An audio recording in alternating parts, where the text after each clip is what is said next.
Hello again, folks. Welcome back to the channel. Hope you're all having a great weekend. Thanks to everyone who joined me during yesterday's live stream, and thanks to everyone who subscribed. I really do appreciate you supporting what I do. Now, apparently, Rupert Lowe has been banned by GB News. People are refuting this, but I think there are some things happening which could prove this to be true. Even he says it, and I quote, "I believe this is true and have been told that. Last few scheduled appearances cancelled at the last minute some time ago." And if this is true, this really goes against what GB News is all about. And he's not the only fella banned.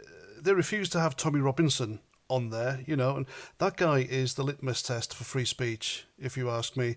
If you refuse to have him on, and yet you'll have people interviewing the Taliban, for example, then, hypocrisy, isn't it? And they're not really for free speech. I've had problems with GB News for quite some time now. The way they treated Lawrence Fox, Neil Oliver, for example, that's another one.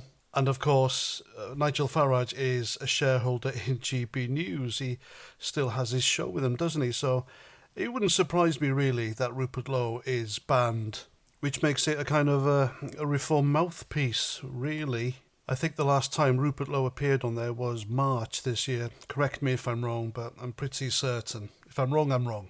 Now, for those of you who've been living under a rock regarding Rupert Lowe, he was kicked out of Reform after he had a massive spat with Farage and Zia Youssef, where they called the police on him. They called the police on their own MP. How pathetic is that?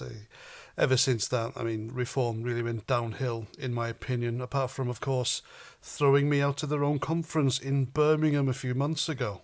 And ever since Rupert Lowe said this, there hasn't been any official confirmation by GB News regarding what's going on. So there we go. And of course, apparently a GB News presenter refused to read a statement from Lowe, and this is at the insistence of Nigel Farage.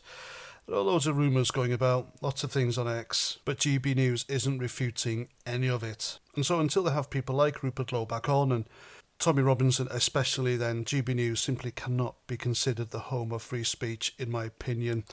And there we go. Let me know what you think in the comments. I'm Paz49. Thanks for watching. Have a great weekend, and Roger Trout.